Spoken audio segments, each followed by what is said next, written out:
Hello aspirants, welcome to Bharati study circle. నేను మీ సురేష్. ఇక్కడ భారతి స్టడీ సర్కిల్లో నేను ఈరోజు మీ ముందుకు రావడానికి కారణం ఏంటి అంటే, గత ఎస్ఐపిసి నోటిఫికేషన్లు ఏవైతే ఉన్నాయో దాంట్లో సక్సెస్ రేటు దగ్గరగా వచ్చి మిస్ అయినటువంటి వాళ్ళు, అంటే త్రుటిలో ఉద్యోగాన్ని చేజార్చుకున్న వాళ్ళు, లేదా ఇప్పుడు కొత్తగా ప్రిపేర్ అవుతున్నటువంటి వాళ్ళు ఏ విధంగా రాబోయేటువంటి నోటిఫికేషన్కి ప్రిపేర్ అవ్వాలి అనేటువంటి విషయాన్ని తెలియజేయడానికి మేము ముందుకు రావడం జరిగింది.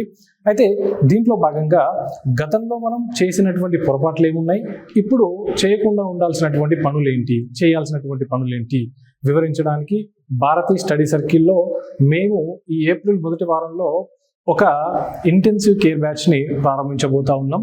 అయితే ఆ బ్యాచ్లో మీరు అడ్మిషన్స్ తీసుకున్నట్టయితే మీకు ఏ విధమైనటువంటి ఫెసిలిటీస్ ఉంటాయి అనేటువంటి విషయాన్ని మీకు ఈ భారతీ స్టడీ సర్కిల్ నంబర్కి మీరు ఒకసారి కాల్ చేసి తెలుసుకోవచ్చు. దాంట్లో కొన్ని నేను ఇప్పుడు చెప్పడం కూడా జరుగుతుంది. అయితే ఈ ఎస్ఐపిసి నోటిఫికేషన్ సంబంధించి ముఖ్యంగా ఎస్ఐ ఎగ్జామ్ తీసుకుంటే మనకు మెయిన్ సబ్జెక్ట్స్లో జనరల్ స్టడీస్ 200 మార్కుల పేపర్ ఉంటుంది కదా మెయిన్స్లో.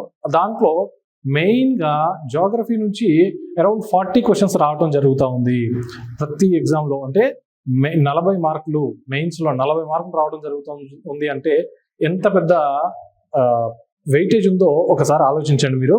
అయితే ఈ జాగ్రఫీకి సంబంధించి 25% వెయిటేజ్ ఉంది అని అంటే దీన్ని ఈజీగా చదివితే మనం కొంచెం కష్టం, ఈజీగా చదివితే కొంచెం కష్టం. జాగ్రఫీలో మనం ఆన్సర్ చేయాలంటే కొంచెం అనలైటికల్ ఎబిలిటీ అనేటువంటిది మనకు అవసరం. కాబట్టి దాంట్లో ఏంటి, ఏ విధంగా మనం అనాలిసిస్ చేస్తే ఈ ప్రశ్నల్ని సులువుగా సాధించవచ్చు అనేటువంటి విషయాన్ని ఒకసారి చూద్దాం. అయితే ఎగ్జామినేషన్ ప్యాటర్న్లో మనకు జాగ్రఫీ నుంచి వచ్చేటువంటి ప్రశ్నల్లో మనకు డైరెక్ట్గా మనం ఆన్సర్ చేసేటువంటి క్వశ్చన్స్ కొన్ని ఉంటాయి. చూడగానే ఇది మనకు తెలుసులే అనేటువంటి భావన ఉన్నటువంటి ప్రశ్నలు కొన్ని ఉంటాయి. వాటిని ఈజీగానే ఎవరైనా చేయగలుగుతారు. అయితే ఈ 40 మార్కుల్లో సార్ అట్లాంటివి ఎన్ని క్వశ్చన్స్ ఉంటాయంటే 4 నుంచి 5 ప్రశ్నలు ఉంటాయి. మరి 35 ప్రశ్నలు చేయాలి ఇంకా మనం.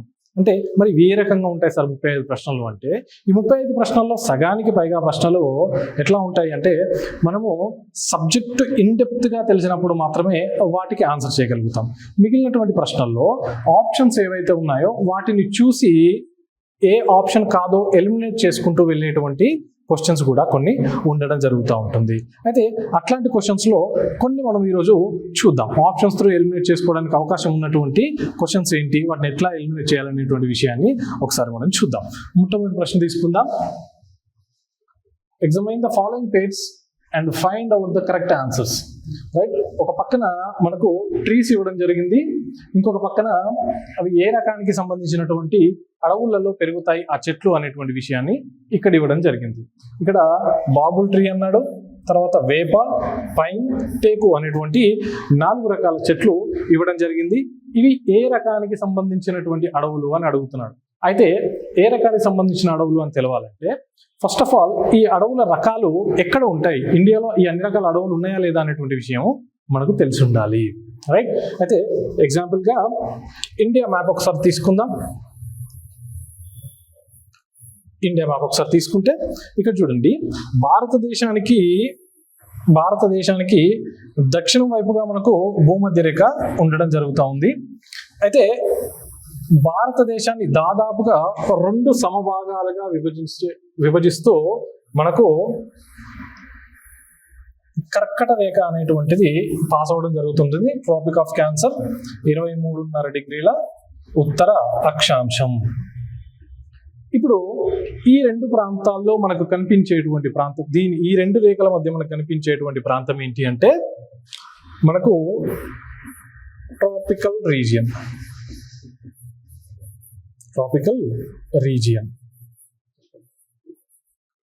అంటే ఉష్ణమండల ప్రాంతం అని దీన్ని పిలవచ్చు. అయితే ఇక్కడి నుంచి పైగా అంటే కర్కట రేఖ నుంచి దాదాపుగా 66.5 డిగ్రీల వరకు మనకు కనిపించేటువంటి ప్రాంతం ఏదైతే ఉంటుందో ఇది ట్రాపికల్ రీజియన్, అయితే ఇది టెంపరేట్ రీజియన్, టెంపరేట్ జోన్ అని కూడా పిలవచ్చు. రైట్, ఆ పైన అంతా కూడా మనకు ఫ్రిజిడ్ జోన్ ఉంటుంది. రైట్, ఇక్కడ చూస్తే ఉష్ణమండల ప్రాంతం ఏదైతే ఉందో ఈ ప్రాంతంలో మనకు ఈ సూర్యకిరణాలు నిట్ట నిలువుగా ప్రసరించబడతాయి. అంటే sun rays vertical penetration of sun rays ఇక్కడ ఉండడం జరుగుతూ ఉంటుంది కాబట్టి ఇక్కడ హై టెంపరేచర్ ఉంటుంది. ఆల్వేస్ మనకు హై టెంపరేచర్స్ అనేటువంటి కనిపించడం జరుగుతూ ఉంటుంది. ఈ ప్రాంతానికి వెళ్లే కొద్దీ టెంపరేచర్ అనేది తగ్గుతూ వెళ్తుంది. ధ్రువ ప్రాంతానికి వెళ్ళేసరికి మనకు పూర్తిగా టెంపరేచర్ అనేది తగ్గిపోవడం జరుగుతూ ఉంటుంది. అయితే ఇక్కడ చూడండి, ఇక్కడ పెరిగేటువంటి చెట్లు ఏవైతే ఉన్నాయో మనకి ఈ టెంపరేచర్ని తట్టుకొని ఒకవేళ వాటర్ లేకపోతే వాటర్ రెసిస్టెంట్ ట్రీస్ గా కూడా ఉండాల్సినటువంటి ఆస్కారం ఉంది. అయితే చూడండి, మనకి ఎప్పుడైనా కూడా ఈ ప్రాంతం తీసుకుంటే, ఇక్కడ ఇండియా రీజన్ తీసుకోండి, ఈ ప్రాంతం తీసుకుంటే మనకి వాటర్ తక్కువగా ఉంటే, ఒకవేళ వాటర్ తక్కువగా ఉంటే పెరిగేటువంటి చెట్లు ఆ వాటర్ తక్కువ ఉన్నటువంటి వాటర్ని తీసుకొని స్టోర్ చేసుకునేటువంటి కెపాసిటీని కలిగి ఉండాలి.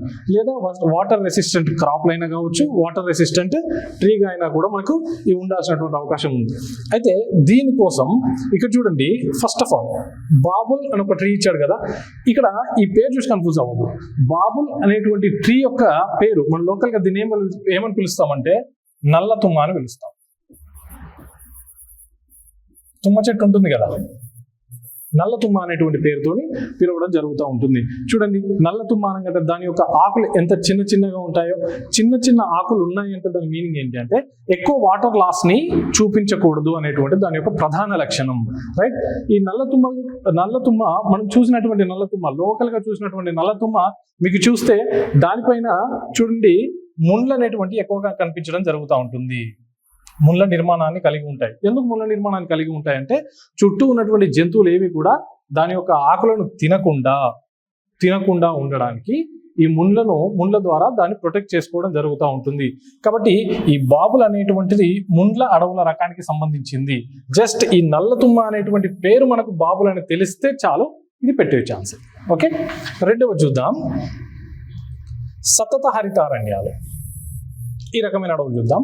సతత హరిత అరణ్యాలు, evergreen forest. Evergreen, సతత అంటే ఆల్వేస్, ఎప్పుడు కూడా, హరితం అంటే గ్రీనరీ ఉండాలి. ఎప్పుడు కూడా గ్రీనరీ ఉండాలంటే ఆ ప్రాంతంలో కంటిన్యూస్ గా మనకు రెయిన్ఫాల్ ఉండాలి. రెయిన్ఫాల్ తో పాటు కంటిన్యూస్ గా టెంపరేచర్ కూడా ఉండాలి. ఎందుకు? దీని ద్వారానే మనకు కిరణజన్య సంయోగక్రియ జరుగుతుంది, ఫోటోసింథసిస్ జరుగుతుంది. కాబట్టి ఈ రెండు కూడా ఉండాలి. ఈ రెండు పాసిబిలిటీ ఉన్నటువంటి ప్రాంతం ఏది అంటే ఇదిగోండి భూమధ్యరేఖ ప్రాంతం. ఈ ప్రాంతంలో మనకు ఎవ్రీడే రెయిన్ఫాల్ అనేటువంటిది ఉంటుంది. ఎవ్రీడే ఎట్ 4 o'clock మనకు రెయిన్ఫాల్ అనేటువంటిది ఉండడం జరుగుతుంటుంది. వీటిని 4 o'clock షవర్స్ అనేటువంటి పేరుతో కూడా పిలుస్తాం. అయితే ఈ 4 o'clock షవర్స్ వల్ల కంటిన్యూస్ గా డైలీ వాటర్ సప్లై ఉంటుంది, ప్లస్ టెంపరేచర్ ఉంటుంది. కాబట్టి ఇక్కడ ఫోటోసింథసిస్ అనేటువంటిది ఎక్కువగా జరిగి ఈ ప్రాంతంలో ఉన్నటువంటి ట్రీస్ ఎక్కువ ఎత్తు పెరుగుతూ ఆల్వేస్ మనకు గ్రీనరీని సంతరించుకొని ఉంటాయి. అంటే ఈ హరితాన్ని ఎక్కువగా కలిగి ఉండడం జరుగుతుంటుంది. కాబట్టి ఇక్కడ ఉన్నటువంటి ఈ చెట్లు ఏవైతే ఉన్నాయో వాటి యొక్క ఆకులు ఏవైతే ఉన్నాయో వాటి యొక్క లీఫ్ యొక్క స్ట్రక్చర్ ఎట్లా ఉంటుంది అంటే విపరీతంగా పెద్దగా ఉండడం జరుగుతూ ఉంటుంది. చాలా పెద్దగా ఉన్నటువంటి ఆకులను కలిగి ఉండడం జరుగుతూ ఉంటుంది. రైట్, ఇక్కడ చూద్దాం, హరిత అరణ్యాలు ఎవర్ గ్రీన్ ఫారెస్ట్ అంటేనే వాటి యొక్క లీఫ్ ఏదైతే ఉంటుందో ఇది చాలా పెద్దగా ఉండాలి. రైట్, ఇక్కడ ఏమన్నాడు? వేపను తీసుకొచ్చి సతత హరిత అరణ్యము అన్నాడు. మరి వేప మన దగ్గర పెరిగేటువంటి చెట్టే, చెప్పండి, చాలా పెద్దగా ఉంటుందా వేపది, చిన్నగా ఉంటుందా లీఫ్ అంటే చాలా చిన్నగా ఉండడం జరుగుతుంటుంది. అంటే ఇది ఎవర్ గ్రీన్ ఫారెస్ట్ కి సంబంధించినటువంటి ట్రీ కాదు. రైట్, ఉష్ణమండల ప్రాంతానికి సంబంధించినటువంటి ఈ ఎవర్ గ్రీన్ ఫారెస్ట్ కాదు. ఇక్కడ మన భారతదేశానికి సంబంధించినటువంటి ఒక ట్రీ. భారతదేశం 2 ప్రాంతాల్లో ఉంటుంది, గమనించాలి. టెంపరేట్ జోన్ లో ఉంటుంది, ప్లస్ ట్రాపికల్ రీజియన్ లో కూడా ఇండియా ఉండడం జరుగుతూ ఉంటుంది. రైట్, సో ఇక్కడ వేప అనేటువంటిది సతత హరితారణ్యాలకు సంబంధించినటువంటి చెట్టు కాదు. రైట్, థర్డ్ వన్ తీసుకుందాం, పైన్ అన్నాడు. పైన్ అనేటువంటిదే చూస్తే ఈ పైన్ మనకి ఎక్కువగా ఏ ప్రాంతాల్లో పెరుగుతుందయ్యా అంటే కోల్డెస్ట్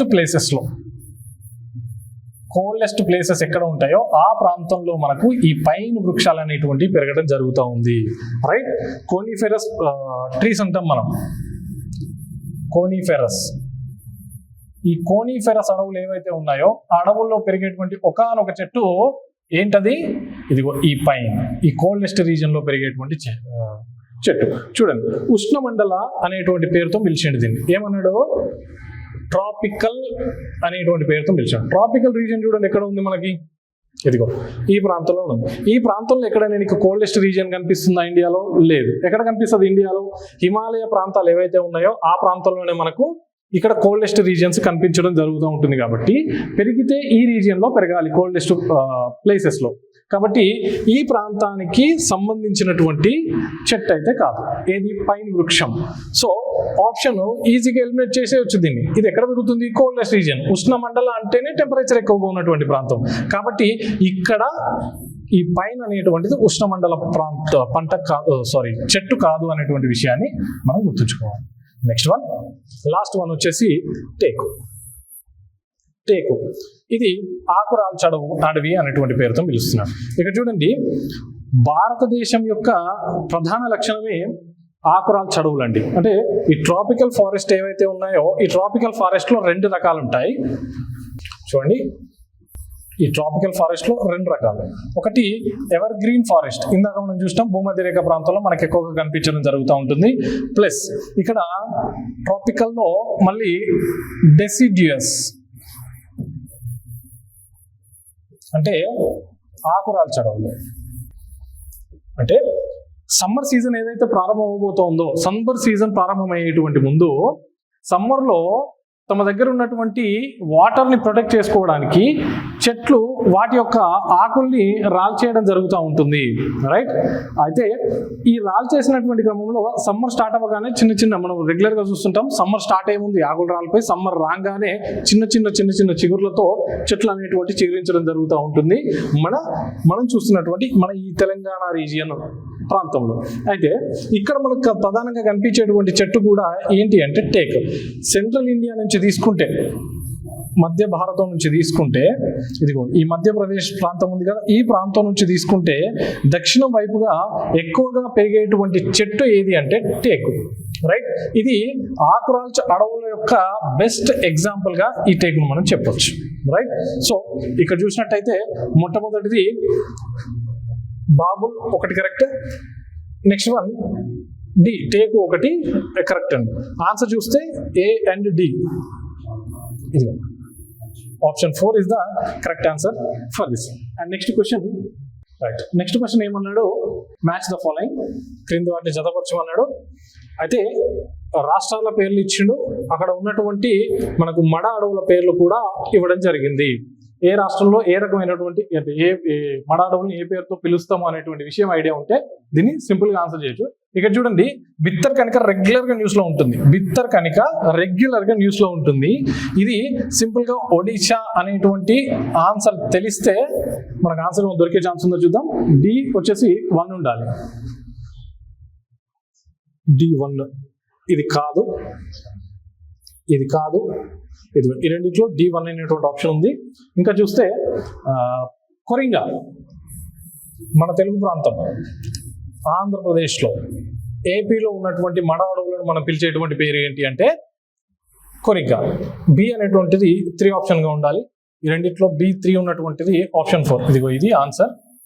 అయితే దీనికి సంబంధించి రెగ్యులర్గా ఎగ్జామ్లో అడుగుతున్నటువంటి క్వశ్చన్స్ ఏంటి అంటే, ఇండియాలో ఉన్నటువంటి ఈ మడ అడవులు ఎక్కడెక్కడ ఏ రాష్ట్రంలో ఏ పేరుతో పిలువబడతాయి అనేటువంటి విషయం మనకు కంపల్సరీ ఐడియా ఉండాలి. అయితే దీంట్లో నేనేం చెప్తున్నాను మీకు ఇక్కడ అంటే, ముఖ్యంగా భారతదేశం తీసుకుంటే అసలు ఏ ప్రాంతాల్లో మనకి మడ అడవులు పెరుగుతాయి అంటే, భారతదేశం కాదు ప్రపంచవ్యాప్తంగా ఎక్కడ తీసుకున్నా కూడా ఉష్ణమండల ప్రాంతం ఉండాలి. ఉష్ణమండల ప్రాంతం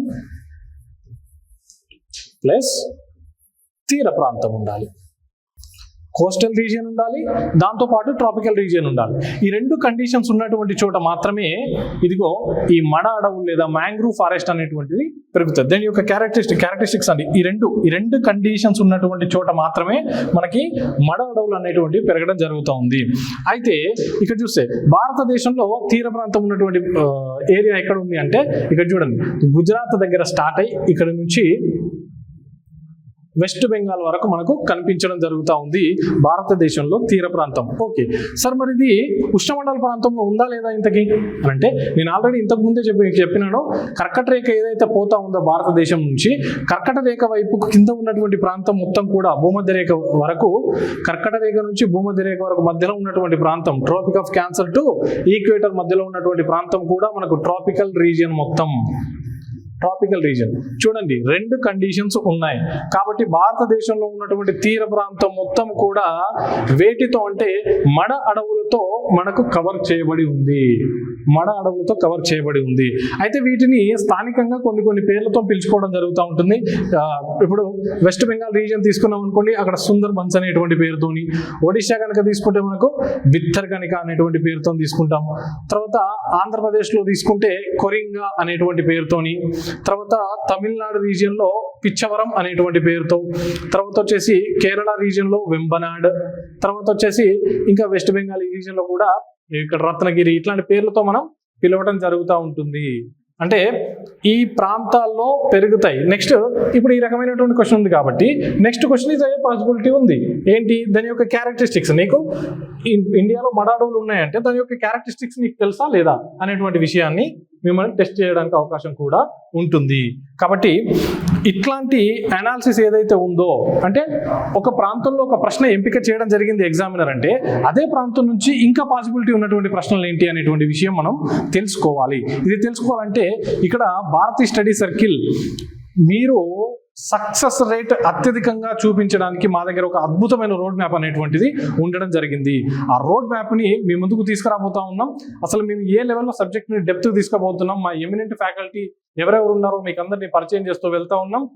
మీకు పర్ఫెక్ట్గా ఇప్పుడు జాగ్రఫీలో మీకు 40 క్వశ్చన్స్ ఉంటే ఆ 40 క్వశ్చన్స్లో అట్లీస్ట్ 38 క్వశ్చన్స్ మీరు చూసి, మీరు విని, మీరు చదివిన దాంట్లో రావడానికి మేము మా వంతు కృషి చేయడానికి ఒక రోడ్ మ్యాప్ని సిద్ధంగా చేసుకొని ఉన్నాం. ఆ రోడ్ మ్యాప్ని మీకు పరిచయం చేయబోతా ఉన్నాం. మీరు తక్కువ టైంలో ఎక్కువ సక్సెస్ని సాధించాలి అంటే, ఇప్పుడు మనం రెగ్యులర్గా చూస్తున్నాం, ఒకే అబ్బాయి 2 జాబులు కొట్టిండు, 3 జాబులు కొట్టిండు అనేటువంటి విషయం, ఒకే అమ్మాయి 2 జాబులు 3 జాబులు కొట్టింది అనేటువంటి విషయాన్ని, ఆ 2 జాబులు 3 జాబులు కొట్టినటువంటి వ్యక్తి మీరేందుకు కాకూడదు? రైట్. సో అలా కావాలి అంటే జనరల్ స్టడీస్ మీద మనకు పర్ఫెక్ట్ అవగాహన ఉండాలి, ఒక పట్టు అనేటువంటిది కంపల్సరీ ఉండాలి. ఆ పట్టు ఎక్కడి నుంచి వస్తుంది అంటే, మీరు సబ్జెక్ట్లో ఏ అంశాలు నేర్చుకోవాలి, ఏ అంశాలు వదిలేయాలి అనేటువంటి విషయాన్ని, బేసిక్స్ ఏవైతే ఉన్నాయో అవి మీరు తీసుకోవాలి. ఆ బేసిక్స్ ఏంటి అనేటువంటి విషయాన్ని మేము ఇక్కడ మీకు వివరించబోతా ఉన్నాం. రైట్. సో నెక్స్ట్ క్వశ్చన్ ఒకటి చూద్దాం. క్వశ్చన్ నెంబర్ 3 ఏంటిది? ఇవి గత ఎగ్జామ్లో వచ్చినటువంటి క్వశ్చన్స్ అండి. రైట్, చూద్దాం. భారతదేశ పశ్చిమ తీర మైదానాలలో డెల్టాలు ఏర్పడటం అగుపించదు అంటున్నాడు. Okay, right. So delta formation is not seen along western coastal planes of India. Right, ఇందాకే చూసినాం ఇండియా కోస్టల్ ప్లేన్స్. ఇదిగో ఇండియా తీసుకుంటే ఇదంతా గుజరాత్ లో స్టార్ట్ అయినటువంటి, గుజరాత్ నుంచి వెస్ట్ బెంగాల్ వరకు మనకు కోస్టల్ ప్లెయిన్స్ అనేటువంటి ఉండడం జరిగింది. అంతే కదా. తీర మైదానాలు, తీర ప్రాంతం, సముద్ర తీర ప్రాంతంలో ఉన్నటువంటి మైదానాలని మనం తీర మైదానాలు అనేటువంటి పేరుతోని పిలవడం జరుగుతూ ఉంటుంది. దీంట్లో ఏమంటున్నాడంటే, భారతదేశ పశ్చిమ తీర మైదానాలలో మనకి డెల్టాలు ఏర్పడటం కనిపించదు అంటున్నాడు. ఇక్కడ డెల్టాలు ఉండవు అంటున్నాడు. రైట్. పశ్చిమ తీర మైదానాలు తూర్పు తీర మైదానాల కంటే ఎక్కువ విస్తృతమైనవి అంటున్నాడు. ఇగో ఇక్కడ ఉన్నటువంటి ఈ మైదానం వెడల్పు ఎక్కువ, అంటే ఇక్కడ ఉన్నటువంటి ఈ పర్వతాలకి ఇక్కడ ఉన్నటువంటి సముద్రానికి మధ్యలో గ్యాప్ ఎక్కువగా ఉంటుంది. ఇక్కడ మాత్రం తక్కువగా ఉంటుంది. ఇక్కడ తక్కువగా, ఇక్కడ ఎక్కువగా ఉంటుంది. ఈ గ్యాప్ అనేటువంటి అంశాలు రెండు ఇవ్వడం జరిగింది. ఇక్కడ చూడండి, question assertion and reason type of question ఇది. ఈ క్వశ్చన్స్ వచ్చినప్పుడు చాలా జాగ్రత్త. చాలా మంది స్టూడెంట్స్ కి తెలియని విషయం ఏంటంటే, అసెర్షన్ క్వశ్చన్, రీజన్ క్వశ్చన్ కి ఆన్సర్ ఎట్లా చేయాలి అనేటువంటి విషయం. నేను ఒకే విషయం చెప్తున్నాను, ఇక్కడ గుర్తుపెట్టుకోండి. మీరు ఫస్ట్ క్వశ్చన్ స్టార్ట్ చేసేటప్పుడు రీజన్ నుంచి స్టార్ట్ చేయండి. చదవడము రీజన్ నుంచి స్టార్ట్ చేయండి. రీజన్ చదివిన తర్వాత అసెర్షన్ చదవండి. రీజన్ చదివిన తర్వాత అసెర్షన్ చదివితే ఈ రీజన్ వల్లనే ఈ అసెర్షన్ ఉంది అనేటువంటి విషయం, దీని వల్లనే ఇది పాసిబుల్ అయింది అనేటువంటి విషయం మీకు క్లియర్ గా అనిపిస్తే అప్పుడు ఇది ఈ ఆప్షన్కి వెళ్ళాలి. సరి అయిన వివరణ అనేటువంటి ఆప్షన్కి వెళ్ళాలి. అర్థమైందా? ఈ కేసులో అసెర్షన్ కరెక్ట్ అయి ఉండాలి, రీజన్ కరెక్ట్ అయి ఉండాలి. అప్పుడు ఈ రెండిట్లో ఏదో ఒకటి ఆన్సర్ అయి ఉంటుంది. మీకు ఏదో ఒకటి రాంగ్ అయిపోతే ఆబ్వియస్గా దేనో ఒక దానికి వెళ్ళిపోతారు ఆప్షన్ 3, 4లో. అయితే సార్ దీనికి ఒక చిన్న ఎగ్జాంపుల్తో ఈ అసెర్షన్ రీజన్ క్వశ్చన్ ఎట్లా చేయాలో మనం ఒకసారి చూద్దాం. నేను ఒక సింపుల్ ఎగ్జాంపుల్ చెప్తాను. చూడండి అమ్మా, చాలా మంది చేస్తున్నటువంటి మిస్టేక్ ఈ అసెర్షన్ రీజన్ క్వశ్చన్స్ లో మీకు ఆన్సర్ తెలిసినప్పటికీ పెట్టలేకపోతున్నారు. ఎందుకు అంటే నేను చూడండి, ఇప్పుడు ఒక అసెర్షన్ నేను ఏమని రాస్తున్నా అంటే రాముడు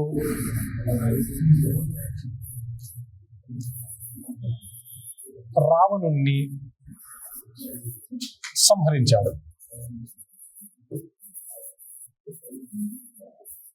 ఇది అసెర్షన్. దీనికి రీజన్ ఏం రాస్తున్నా అంటే రావణుడు సీతను అపహరించాడు. చూడండి, నేనేం చెప్పిన ఫస్ట్ రీజన్ చదవండి. రీజన్ ఏంటది? రావణుడు సీతను అపహరించాడు. రావణుడు సీతను అపహరించాడు. ఈ విషయం మనకు తెలిసిందే. రామాయణం చదివినటువంటి ప్రతి ఒక్కరికి తెలిసే ఉంటుంది, రామాయణం విన్నటువంటి ప్రతి ఒక్కరికి కూడా. ఇది ఇండివిజువల్ గా ఈ స్టేట్మెంట్ రైట్. అప్పుడు మన ఆప్షన్స్ చూసుకుందాం. ఇండివిజువల్ గా ఈ స్టేట్మెంట్ రైట్ అయితే ఏ ఆప్షన్ ఎలిమినేట్ చేయొచ్చు? చూడండి, ఏ అనేది ఒప్పు, ఆర్ అనేది తప్పు. మనకి ఆర్ కరెక్ట్ కదా, సో ఈ ఆప్షన్ ఎలిమినేట్ చేసేయండి. ఈ క్వశ్చన్ కి సంబంధించి దీన్ని నేను ఎలిమినేట్ చేయడం జరిగింది. తర్వాత ఇది చదివిన రావణుడు ఏం చేసిండు? సీతను తీసుకెళ్ళిపోయినందుకు రాముడు ఏం చేసిండు? రావణుని దగ్గరికి వెళ్ళి లంకరాజ్యం మీదకి వెళ్ళి మన దండయాత్ర చేసి ఆవిడ యుద్ధం చేసి ఆ యుద్ధంలో రావణాసురుని సంహరించాడు. అంతే కదా. సో మొదటగా ఈ రీజన్ జరిగింది కాబట్టి ఈ అసెర్షన్ అనేటువంటిది పాసిబుల్ అయింది. ఈ విషయం మీద గ్రహించాలి. అంటే ఇండివిజువల్ గా అసెర్షన్ కరెక్ట్, ఇండివిజువల్ గా రీజన్ కరెక్ట్. ఈ రెండు చూసుకున్నారు మీరు. ఇదిగో చూడండి, ఏ ఒప్పు, ఏ ఒప్పు రైట్, ఏ తప్పు అనేటువంటి ఆప్షన్ ఎలిమినేట్ చేసేయండి ఇంకా. సో ఏ ఒప్పు, మరి ఆరు కూడా ఇండివిజువల్ కరెక్ట్ అంటే ఎస్, రెండు కూడా ఆరు కూడా కరెక్ట్ అనేటువంటి విషయాన్ని చెప్తున్నాడు ఈ స్టేట్మెంట్ లో. చెప్పిండు, బాగుంది అంతవరకు. మరి సరైన వివరణనా కాదా అనేటువంటి విషయం టెస్ట్ చేయాలంటే ఇక్కడ నుంచి చదవడం ప్రారంభించండి. రావణుడు సీతను తీసుకెళ్లిపోయిండు, దాంతో రావణుని చంపేశాడు. అర్థమైంది కదా. సో ఈ రకంగా దీనికి ఆన్సర్ చేయాలి. ఒకవేళ ఇక్కడ రీజన్ లో వేరే ఉంది అనుకోండి, ఇప్పుడు రావణుడు కాకుండా ఇంకా వేరే వ్యక్తి ఎవరైనా, విభీషణుడు అని రాద్దాం. విభీషణుడు లేదా సమ్ ఎక్స్ అనేటువంటి పర్సన్ సీతను అపహరించిండు అని అంటున్నాం. సీతను ఎక్స్ అనేటువంటి వ్యక్తి అపహరిస్తే రావణుని ఎందుకు చంపకూడదు కదా. సో అట్లాంటి టైంలో అసెర్షన్ కి రీజన్ కి సంబంధం లేదు కాబట్టి సరైన వివరణ కాదు అనేటువంటి ఆప్షన్ అప్పుడు సెలెక్ట్ చేసుకోవాలి. Okay right. ఇది assertion reason type of questions కి మనం చేయాలి, ఇట్లా ఆన్సర్ చేయాల్సి ఉంటుంది. ఇప్పుడు క్వశ్చన్కి వద్దాం. ఏమంటున్నాడు క్వశ్చన్ లో? పశ్చిమ తీర మైదానాలు, తూర్పు తీర మైదానాల గురించి దీనికి ఐడియా ఉండాలి. మనకు కొంచెం ఐడియా ఉంటే దీనికి ఆన్సర్ చేయొచ్చు. రైట్, చూపిస్తాను చూడండి. భారతదేశం ఏదైతే ఉందో, ఇండియా ఏదైతే ఉందో, ఇండియా చూడండి, భారతదేశం ఈ పశ్చిమ దిశగా ఇగో ఇట్లా పైకి ఉంటుందండి. పైకి ఉంటూ తూర్పు దిశగా కొంచెం డౌన్ గా వాలి, అంటే పశ్చిమ దిశగా ఎత్తుగా ఉంటూ తూర్పుకు వెళ్తున్న కొద్దిగా డౌన్ కు ఉండడం జరుగుతూ ఉంటుంది. ఇటు ఎక్కువ ఎత్తు, ఇటు తక్కువ ఎత్తు ఉండడం జరుగుతూ ఉంటుంది. అందుకే మనకు గోదావరి, కృష్ణ నదులన్నీ కూడా ఈ ప్రాంతం నుంచి వాలు ఉన్న వైపు ప్రయాణం చేయడం జరుగుతూ ఉంటుంది. ఓకేనా, ఇగో ఇట్లా వాలు వైపు ప్రయాణం చేయడం జరుగుతూ ఉంటుంది. వాలు ఇటువైపు కనిపిస్తుంది. అయితే ఇక్కడ చూడండి, ఇక్కడ పశ్చిమ కనుమలు ఉంటాయి. ఈ పశ్చిమ కనుమల యొక్క ఎత్తు ఎక్కువగా ఉంటుంది. తూర్పు కనుమలు ఇటు వెళ్తున్న కొద్దీ ఇవి కూడా అవిచ్ఛిన్న శ్రేణులుగా మనకు ఉండడం జరుగుతూ ఉంటుంది తూర్పు కనుమలు. అయితే ఇక్కడ ఏంటంటే ఈ పర్వతాలకి సముద్రానికి మధ్యలో ఉన్నటువంటి గ్యాప్ గురించి ఇప్పుడు క్వశ్చన్ ఇక్కడ చూద్దాం. ఈ గ్యాప్ ఏదైతే ఉందో ఈ భారతదేశం ఇట్లా ఉన్నటువంటి భారతదేశం పశ్చిమం వైపుగా మనకు నిమజ్జిత మైదానం ఉంటుందండి. సబ్మర్జ్డ్ రీజియన్ ఉంటుంది. అంటే ఈ ప్రాంతం ఏదైతే ఉంటుందో సముద్రం లోపలి వైపుకి కృంగిపోవడం జరిగింది. ఆటోమేటిక్గా ఈ ప్రాంతం కృంగిపోతుంది అంటే ఈ ప్రాంతం పైకి లేస్తుంది కదా. ఇది మనకు ఎమర్జ్డ్ ప్లెయిన్ గా ఈ రీజియన్ ఉంటే ఇది సబ్మెర్జ్డ్ ప్లెయిన్ గా ఉంది. అయితే సబ్మెర్జ్డ్ గా ఉంది కాబట్టి ఈ ప్రాంతం, ఈ గ్యాప్ ఇక్కడ తక్కువగా ఉండడం జరుగుతుంది, ఈ గ్యాప్ అనేటువంటిది ఇక్కడ ఎక్కువగా ఉండడం జరుగుతూ ఉంటుంది. అంటే ఇక్కడ చూస్తే భారతదేశ పశ్చిమ తీర మైదానాలు తూర్పు తీర మైదానాల కంటే ఎక్కువ విస్తృతమైనటువంటి స్టేట్మెంట్ ఇస్తే ఇక్కడేమో తక్కువ ఉంది, ఇక్కడేమో ఎక్కువ ఉంది, కాబట్టి ఆబ్వియస్ గా స్టేట్మెంట్ రాంగ్. సో ఇక్కడ చూడండి, రీజన్ రాంగ్ అని మనకు తెలిసిపోయినప్పుడు డైరెక్ట్ గా ఆన్సర్ పెట్టేయచ్చు. రీజన్ ఒకటే రాంగ్ అని తెలిసిపోతే ఆర్ అనేది తప్పు అనేటువంటి ఆప్షన్ మనకు ఒకటే ఉంటుంది. రీజన్ తప్పు అనేటువంటిది మనకు ఒకే ఒక ఆప్షన్ ఉంటుంది. ఇంకా నువ్వు అసెషన్ చదవాల్సిన పని కూడా లేదు. చూడండి ఒకసారి, ఓకేనా? ఈడనేమో రెండు కరెక్టే అన్నాడు, ఆర్ కరెక్టే అన్నాడు. ఈ స్టేట్మెంట్ కూడా ఆర్. నీకు ఎప్పుడైతే రీజన్ రాంగ్ అని తెలిసిపోతుందో, అందుకే నేను మొట్టమొదటిగా మీకు ఏం చెప్తానంటే రీజన్ చదవండి. రీజన్ చదివితే ఇంత పెద్ద క్వశ్చన్ మళ్ళీ ఎక్కువగా సాల్వ్ చేయడానికి ఎక్కువ టైం తీసుకోవాల్సిన అవసరం లేదు. ఆర్ రాంగ్ అని తెలిసిపోతే చాలు, రైట్? ఇదిగో ఇప్పుడు మనం ఇది పెట్టొచ్చు. అసలు మనకు దాంతో సంబంధం లేదు, ఫస్ట్ ఇచ్చినటువంటి అసెషన్తో సంబంధమే లేదు. పోనీ అసెషన్ గురించి కూడా చూద్దాం. భారతదేశ పశ్చిమ తీర మైదానంలో డెల్టాలు ఏర్పడడం అగుపించదు. ఇక్కడ చూడండి, పశ్చిమ తీర మైదానాలు ఏవైతే ఉన్నాయో నేను చెప్పినట్టుగా ఇక్కడ పశ్చిమ కనుమలు అనేటువంటి వెస్టర్న్ ఘట్స్ అనేటువంటి ఇక్కడ ఉండడం జరుగుతూ ఉంటుంది. కాబట్టి ఈ పర్వత ప్రాంతాల నుంచి నదులు ప్రయాణం చేస్తున్నప్పుడు ఎక్కువ వేగంతో ప్రయాణం చేయడం వలన ఈ ప్రాంతంలో మనకు డెల్టాలను, అంటే తీర ప్రాంతంలో ఎక్కువ ఎరోజన్ చేయకుండా తొందరగా సముద్రంలో తక్కువ దూరం ఉంది కాబట్టి సముద్రంలో కలిసిపోవడానికి ఆస్కారం ఉంది. అదే ఇక్కడికి వచ్చేసరికి ఈ ప్రాంతం చూడండి, ఎమర్జ్డ్ ప్లేన్ కాబట్టి ఈ ప్రాంతం అంతా మెత్తగా ఉంటుంది, కొంచెం మెత్తగా ఉంటుంది. కాబట్టి ఇక్కడ నుంచి వచ్చేటువంటి నదులు మెల్లగా ప్రయాణం చేస్తూ ఈ ప్రాంతాన్ని ఎక్కువగా ఎరోషన్ కు గురి చేస్తూ నిక్షేపాలను ఎక్కువగా ఇక్కడ నిక్షేపిస్తూ వెళ్తూ ఉంటాయి. అంటే ఈ ప్రాంతంలో ఇక్కడ నుంచి తీసుకొచ్చినటువంటి నిక్షేపాలు ఏవైతే ఉన్నాయో వాటన్నిటిని కూడా ఇక్కడ పెట్టడం జరుగుతూ ఉంటుంది.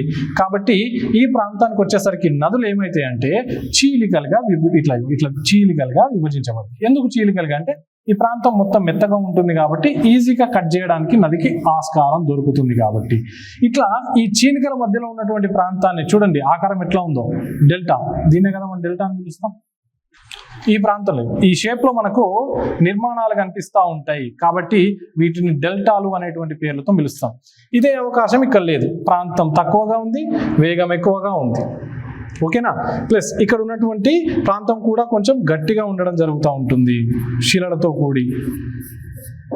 కాబట్టి ఏమంటున్నాడు, భారతదేశ పశ్చిమ తీర మైదానాలు డెల్టాలు ఏర్పడడం అగుపించదు అంటున్నాడు. అగుపిస్తుందా? లేదు. కాబట్టి అసెర్షన్ అనేటువంటిది కరెక్ట్ అండి. సో ఆన్సర్ తీసుకుంటే option 3 is the correct answer. Okay, next question ఒకటి చూద్దాం.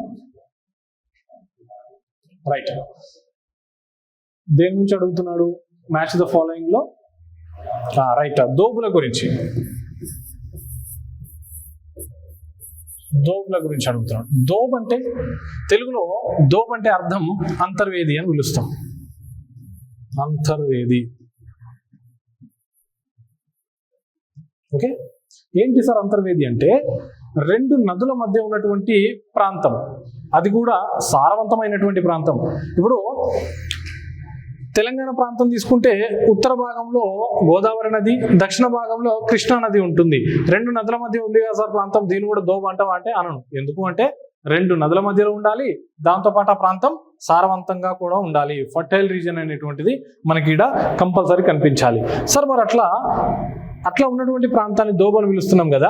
అయితే ఉత్తర భారతదేశంలో మనకు సింధు అని ఒక నది ఉంటుంది కదా, సింధు నది. ఈ సింధు నది, దీన్ని సప్త సింధు అని కూడా పిలుస్తాం. సప్త సింధు అనేటువంటి పురాణాల్లో పేర్కొంటాం. సప్త సింధు అంటే ఏంటంటే సింధు కాకుండా ఇంకొక 6 నదులను కలిపి సప్త సింధు అనేటువంటి పేరుతో పిలుస్తాం.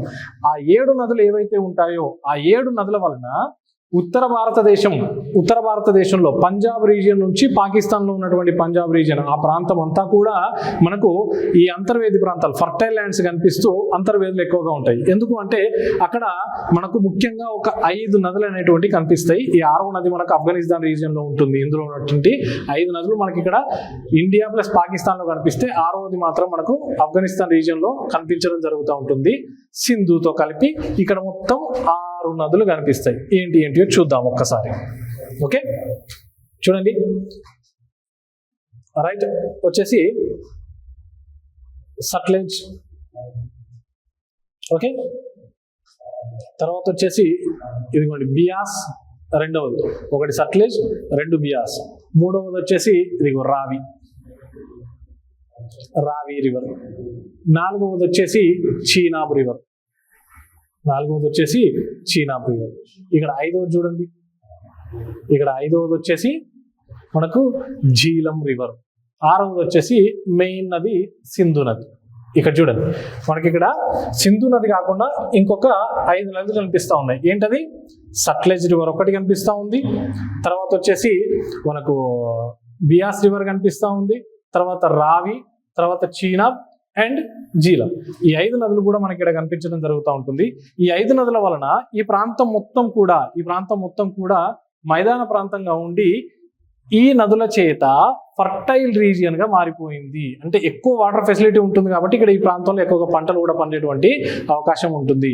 ఇక్కడ చూడండి, 2 నదుల మధ్య ఉంది, వాటర్ ఫెసిలిటీ అత్యధికంగా ఉంది కాబట్టి ఈ ప్రాంతం అంతా కూడా దేనిగా మారింది? ఫర్టైల్ రీజియన్ గా మారింది. కాబట్టి దీన్ని దోబ్ అనేటువంటి పేరుతో పిలిచినాం. అయితే ఈ దోబులకు పంజాబ్ ప్రాంతంలో రకరకాల పేర్లు పెట్టారు, రైట్? ఈ పేర్లు ఏంటి అనేటువంటి విషయాన్ని అడిగిండు. మనకు ఏమడిగిండు? రావి మరియు చీనాబ్ నదుల మధ్య ఉన్నటువంటి దోబ్కి ఏం పేరు అని అడిగిండు. ఏం పేరు? చూడండి, ఇక్కడ వీటి స్పెల్లింగ్స్ రాస్తే ఈజీగా వచ్చేస్తుంది ఆన్సర్. బిస్త్, BISTH. ఓకేనా? ఇక్కడ బి అంటే బియాస్, ఎస్ అంటే సట్లెజ్. బియాస్ అండ్ సట్లెజ్. ఏడుంది బియాస్ అండ్ సట్లెజ్? ఇదిగో 4. బారి, BARI, బారి. బియాస్ అండ్ రావి. బియాస్, రావి ఎక్కడుంది? ఇదిగోండి, right. Chaj, CHAJ. CH stands for Chenab and J stands for Jhelum. ఓకేనా? చీనాబ్ అండ్ జీలం ఏడుంది? ఆప్షన్ 2. ఓకే, తర్వాత వచ్చేసి రేచన లేదా రేఖన, RECHANA. ఓకే, ఇక్కడ Ravi and CH stands for చీనా.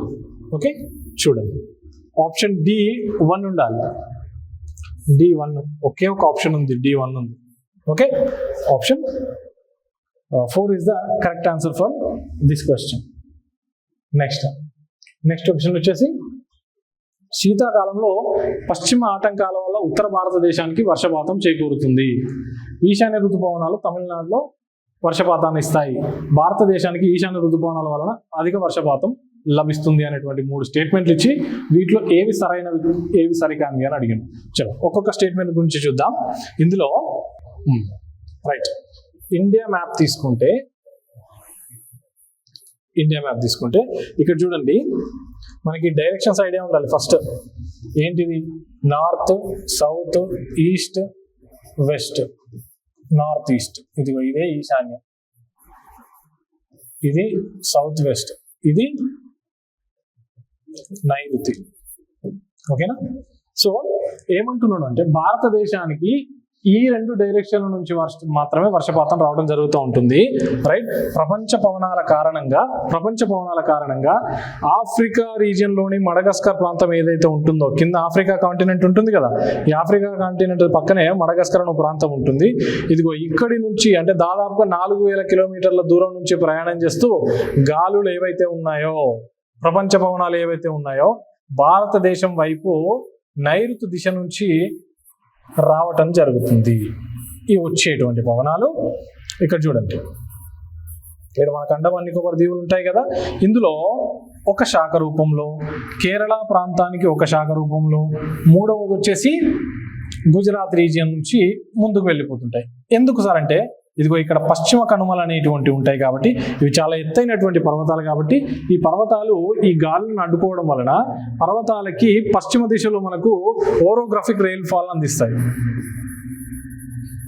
Orographic అంటే చూడండి, ఓరోగ్రాఫిక్ అంటే ఒక పర్వతం ఉంటే ఇటువైపుగా వస్తున్నటువంటి గాళ్ళు ఏవైతే తేమను తీసుకొని వస్తున్నాయో ఈ పర్వతానికి తాకడం వలన కొంచెం, ఈ పర్వత స్లోప్ వల్ల కొంచెం పైకి వెళ్ళి ఇక్కడికి చల్లబడి రైట్ ఈ ప్రాంతంలో వర్షపాతాన్ని ఇచ్చేటువంటి అవకాశం ఉంటుంది. ఇటు పక్కన వర్షపాతం ఉండదు. పర్వతం యొక్క ఎత్తు ఎక్కువగా ఉంటాయి. ఎత్తు తక్కువగా ఉందనుకోండి, ఆబ్వియస్గా దీన్ని దాటిపోయి ఇక్కడ కూడా మనకు వర్షపాతాన్ని ఇచ్చేటువంటి అవకాశం ఉంటుంది. ఇవి ఎత్తైనటువంటి పర్వతాలు కాబట్టి ఇక్కడ తక్కువ వర్షపాతము, ఈ ప్రాంతంలో అంటే ఈ రీజియన్లో కొద్దిగా తక్కువ వర్షపాతం, ఈ రీజియన్లో ఎక్కువ వర్షపాతం అనేటువంటిది ఇవ్వడం జరుగుతుంటుంది. గుజరాత్లో ఈ గిరి రీజియన్ దాటంగానే చూడండి, ఇక్కడ మళ్ళీ ఏం పర్వతాలు లేవు కాబట్టి ఈజీగా ముందుకెళ్ళిపోవడం జరుగుతుంది. సో ఇక్కడ ముందుకెళ్ళినటువంటి ఈ గాలులు ఏవైతే ఉన్నాయో, ఇదిగో ఈ పంజాబ్ రీజియన్ దగ్గరికి రాగానే ఇక్కడ వెయిట్ చేస్తూ ఉంటాయి. అయితే ఇంకొక శాఖ కేరళ ఉంది కదా, కేరళలో విపరీతమైనటువంటి వర్షపాతాన్ని ఇచ్చేటువంటి శాఖ ఇక్కడ వరకు ఆగిపోతే, అండమాన్ నికోబార్ దీవుల నుంచి ప్రయాణం చేస్తున్నటువంటి ఇంకొక శాఖ ఈ నార్త్ ఈస్టర్న్ రీజియన్ లో మనకు ఉన్నటువంటి, నార్త్ ఈస్టర్న్ రీజియన్ తెలుసు కదా రైట్, ఈ నార్త్ ఈస్టర్న్ రీజియన్ లో ఉన్నటువంటి పూర్వాంచల్ పర్వతాలు ఏవైతే ఉంటాయో, ఈ పూర్వాంచల్ పర్వతాలు ఏవైతే ఉంటాయో, ఈ పూర్వాంచల్ పర్వతాల చేత అడ్డగించబడి అక్కడ ఫనలింగ్ ఎఫెక్ట్ ని క్రియేట్ చేస్తాయి. అంటే ఏంటంటే ఇప్పుడు చూడండి, ఒక 3 పర్వతాలు ఉన్నాయి అనుకుందాం, దగ్గరగా ఉంటాయండి ఈ ప్రాంతంలో. ఇక్కడ ఏంటి అంటే ఈ పర్వతానికి తేమతో కూడిన గాలి తాకినప్పుడు ఇక్కడ వర్షపాతం ఉంటుంది. ఇంకా దీని దిశను మార్చుకొని ప్రయాణం చేస్తాం, అడ్డం వచ్చింది కదా, ఇంకో దిశలో ప్రయాణం చేయాలి కాబట్టి అక్కడ కూడా పర్వతం, మళ్ళీ ఇంకా దిశను మార్చుకున్నప్పుడు ఇక్కడ కూడా పర్వతం, మళ్ళీ దిశను మార్చుకుంటే ఇక్కడ కూడా పర్వతాలు ఉండడం, అంటే చుట్టూ పర్వతాలు ఉండడం చేత ఈ ప్రాంతంలో అక్కడికక్కడే తిరుగుతూ ఈ గాలి ఏమవుతుంది అంటే విపరీతమైనటువంటి వర్షపాతాన్ని ఇవ్వడానికి ఆస్కారం ఉంటుంది. నార్త్ ఈస్టర్న్ స్టేట్ లో జరిగేటువంటి ఫినామినా ఈ ఫనలింగ్ ఎఫెక్ట్ అండి. అయితే ఈ నార్త్ ఈస్టర్న్ స్టేట్స్ ఏవైతే ఉన్నాయో, నార్త్ ఈస్టర్న్ స్టేట్స్ దాటంగానే మనకి శివాలిక్ రేంజ్ కనిపిస్తుంది కదా, ఈ శివాలిక్ రేంజ్ యొక్క పర్వత పాదాల వెంబడి ప్రయాణం చేస్తూ సేమ్ ఈ 2 ప్రాంతాలు ఏవైతే ఉన్నాయో, ఈ 2 శాఖలు కూడా ఒక దగ్గర కలవడం జరుగుతూ ఉంటుంది. కలిసిన తర్వాత మళ్ళీ ఎటువైపుగా, మళ్ళీ భూమధ్య రేఖ వైపుగా ప్రయాణం చేయడం జరుగుతుంది. ఇది మనకు జనరల్గా జరిగేటువంటి ఫెనామినా. ఇక్కడ నుంచి వచ్చేటువంటిది ఎక్కువ తేమతో కూడి ఉంటున్నాయి కాబట్టి, సముద్రం నుంచి తేమను తీసుకొని వస్తున్నాయి కాబట్టి ఎక్కువ వర్షపాతాన్ని, ఇవి ఏ సముద్రం నుంచి రావట్లేదు కదా కాబట్టి కొద్దిగా తక్కువ వర్షపాతాన్ని, ఇక్కడ బంగాళాఖాతం ఉన్నప్పటికీ ఎక్కువ మనకు తేమను తీసుకురావడానికి ఆస్కారం లేదు. ఇక్కడ నుంచి ఎక్కువ తేమను తీసుకురావడానికి ఆస్కారం ఉంది కాబట్టి నైరుతి ఋతుపవనాల వల్ల మనకు ఎక్కువ వర్షపాతము, ఇక్కడ ఈశాన్య ఋతుపవనాల వల్ల మనకు కొద్దిగా తక్కువ వర్షపాతం అనేటువంటిది సంభవించడం జరుగుతూ ఉంటుంది. అయితే ఇక్కడ చూడండి స్టేట్మెంట్, ఈశాన్య ఋతుపవనాలు తమిళనాడుకు వర్షపాతాన్ని ఇస్తాయి అన్నాడు. ఇక్కడ చూస్తే నైరుతి ఋతుపవనాలు తమిళనాడు రీజియన్కి నైరుతి ఋతుపవనాలు వర్షపాతాన్ని ఇవ్వాలి అంటే ఇక్కడ కేరళ ప్రాంతంలో లేదా ఇక్కడ ఉన్నటువంటి తమిళనాడు కేరళ కలిపి ఉన్నటువంటి ఈ నీలగిరి పర్వతాలు ఏవైతే ఉంటాయో, ఈ నీలగిరి పర్వతాల వల్ల అడ్డగించబడి తమిళనాడు ప్రాంతానికి తక్కువ వర్షపాతాన్ని ఇస్తాయి. అయితే మరి తమిళనాడు ప్రాంతానికి వర్షపాతం ఎక్కడి నుంచి వస్తుంది అంటే, ఇక్కడ చూడండి విచ్ఛిన్న శ్రేణులుగా అంటే డిస్కంటిన్యూస్ రేంజెస్ గా ఉన్నటువంటి తూర్పు కనుమలు ఏవైతే ఉన్నాయో, ఇవి బంగాళాఖాతం మీద నుంచి ప్రయాణం చేస్తున్నప్పుడు తీసుకొచ్చేటువంటి తేమ ఏదైతే ఉంటుందో, ఈ గ్యాప్స్ ఏవైతే ఉందో ఆ గ్యాప్స్ నుంచి తమిళనాడు ప్రాంతానికి ఎంటర్ కాగానే ఇక్కడ ఇంటర్నల్ గా లోపల అంతర్భాగంగా ఉన్నటువంటి కొన్ని పర్వతాల చేత అడ్డగించబడి ఇక్కడ విపరీతమైనటువంటి వర్షపాతాన్ని కలుగజేస్తాయి. ఓకేనా? సో తమిళనాడు ప్రాంతానికి ఎక్కువగా వర్షపాతాన్ని తీసుకొచ్చేటివి ఈశాన్య ఋతుపవనాలు అనే విషయం గుర్తుపెట్టుకోండి. ఈ స్టేట్మెంట్ కరెక్ట్ అవుతుంది. రైట్, ఇక్కడ ఏంటి ఆప్షన్స్ లో బి డెఫినెట్ కరెక్ట్ ఉండాలి. B. So option A eliminate చేయొచ్చు. థర్డ్ వన్ వచ్చేసి భారతదేశానికి ఈశాన్య ఋతుపవనాల వల్ల అధిక వర్షపాతం లభిస్తుంది అన్నాడు. భారతదేశానికి ఈశాన్య ఋతుపవనాల వల్ల లభిస్తుందా అంటే లేదంటే అది రాంగ్. ఈశాన్య ఋతుపవనాల నుంచి తక్కువగా, ఇందాక చెప్పినట్టుగా నైరుతి ఋతుపవనాల నుంచి ఎక్కువగా మనకు వర్షపాతం రావడం జరుగుతుంది. కాబట్టి ఇదిగో ఈ స్టేట్మెంట్ అయితే రాంగ్ అండి. సో ఆప్షన్ సి ఆన్సర్ ఉండకూడదు. సి ఉంది. సో ఆబ్వియస్గా ఆప్షన్ ఏ మనకు తెలియకపోయినా సరే, ఆప్షన్ ఏ పశ్చిమ ఆటంకాలు లేదా వెస్టర్న్ డిస్టర్బెన్సెస్ అనేటువంటి ఏంటో కూడా మనకు తెలియకపోయినా కూడా దీనికి ఆన్సర్ చేయొచ్చు. అంటే ఈ స్టేట్మెంట్ వైడ్ క్వశ్చన్స్ లో అన్ని రీజన్స్ లేదా అన్ని స్టేట్మెంట్స్ మనకు తెలిసి ఉండాల్సిన పని లేదు. చిన్న టెక్నిక్స్ ఏవైతే ఉంటాయో వాటిని ఫాలో అవుతే మనం ఈజీగా ఆన్సర్ చేయొచ్చు. దాన్ని కూడా ఒకసారి చూసేటువంటి ప్రయత్నం చేద్దాం. ఏంటది? శీతాకాలంలో పశ్చిమ ఆటంకాల వలన భారతదేశానికి వర్షపాతం చేకూరుతుంది. చూడండి, ఇక్కడ భారతదేశాన్ని తీసుకున్నట్టయితే భారతదేశం యొక్క ఉత్తర భాగాన్ని తీసుకున్నట్టయితే ప్రపంచ పటంలో మనకి ఇక్కడ మధ్యధరా సముద్రం కనిపిస్తూ ఉంటుందండి. కొంచెం పశ్చిమ దిశగా, భారతదేశానికి పశ్చిమ దిశగా వెళ్తే మధ్యధరా సముద్రం అనేటువంటిది కనిపిస్తూ ఉంటుంది. భారతదేశంలో శీతాకాలం ఉంది అంటే ఈ సీజన్లో ఇక్కడ కొద్దిగా లో ప్రెజర్ ఏరియా ఉంటుంది, ఇక్కడ కొద్దిగా హై ప్రెజర్ ఏరియా ఉంటుంది, అంటే పీడనం ఎక్కువగా ఉంటుంది ఈ ప్రాంతంలో. అయితే ఇక్కడ నుంచి, ఈ ప్రాంతం నుంచి గాలులు ప్రయాణం చేస్తూ ఎక్కడికి వాస్తవంగా వెళ్ళాలంటే టిబెట్ రీజియన్కి వెళ్ళాలి. ఎక్కడికి? టిబెట్ రీజియన్కి ప్రయాణం చేయాలి. అయితే ఆఫ్ఘనిస్తాన్లో ఉన్నటువంటి పర్వత శ్రేణుల వల్ల, ఈ పర్వత శ్రేణులు ఏవి అంటే హిందూకుష్ పర్వతాలు. ఈ హిందూకుష్ పర్వతాల వల్ల అడ్డగించబడి రెండుగా చీలుతాయి. ఒకటేమో టిబెట్ ప్రాంతం వైపు వెళ్ళిపోతే, ఇంకొకటి భారతదేశంలోకి ఎంటర్ అవ్వడం జరుగుతుంది. భారతదేశంలో ఎక్కడికి ఎంటర్ అవుతాయి అంటే పంజాబ్ రీజియన్లోకి ఎంటర్ అవుతాయి. ఓకే, పంజాబ్ నుంచి ప్రయాణం చేస్తూ వీటి యొక్క దిశ ఎక్కడికి వెళ్ళాలి? టిబెట్ ప్రాంతానికి వెళ్ళాలి. ఇలా వెళ్తున్నటువంటి క్రమంలో ఈ పంజాబ్ ప్రాంతం నుంచి, పంజాబ్ హర్యానా రీజియన్ ఉత్తరప్రదేశ్లో పశ్చిమ భాగాన్ని తాకుతూ టిబెట్ ప్రాంతానికి వెళ్ళేటువంటి ప్రయత్నం చేస్తాయి. కాబట్టి ఈ రీజియన్లో మనకు ఈ తేమతో కూడినటువంటి గాలులు ఏవైతే ఉన్నాయో ఇక్కడ వర్షపాతాన్ని ఇచ్చేటువంటి ఆస్కారం ఉంటుంది. అంటే ఉత్తర భారతదేశంలో కూడా కొంత ప్రాంతంలో మాత్రమే ఇక్కడ నుంచి వచ్చేటువంటి గాలులు మనకు వర్షపాతాన్ని తీసుకురావడం జరుగుతుంది. ఈ వచ్చేటువంటి సందర్భంలో ఇక్కడ ఉన్నటువంటి పొడి వాతావరణం, ఇక్కడ ఉన్నటువంటి తేమ వాతావరణం రెండింటి మధ్యలో ఘర్షణ ఉంటుంది. కాబట్టి ఆ ఘర్షణ వాతావరణం వల్ల ఇక్కడ కొంచెం మనకు అలికిడి శబ్దాలు వినిపించడం జరుగుతుంది. కాబట్టి ప్లస్ ఇక్కడ ఉన్నటువంటి పంటలకు కొన్నిసార్లు నష్టం కలిగించేటువంటి అవకాశం కూడా ఉంది ఈ పవనాల నుంచి వచ్చేటువంటి వర్షపాతం. కాబట్టి వీటిని పశ్చిమ ప్రాంతం నుంచి వస్తున్నటువంటి ఈ గాలులు మనకు కొద్దిగా ఆటంకాలను కలిగిస్తున్నాయి. కాబట్టి వీటిని పశ్చిమ ఆటంకాలు అనేటువంటి పేరుతోని లేదా వెస్టర్లీ డిస్టర్బెన్సెస్ అనేటువంటి పేరుతో మనం పిలవటం జరుగుతూ ఉంటుంది.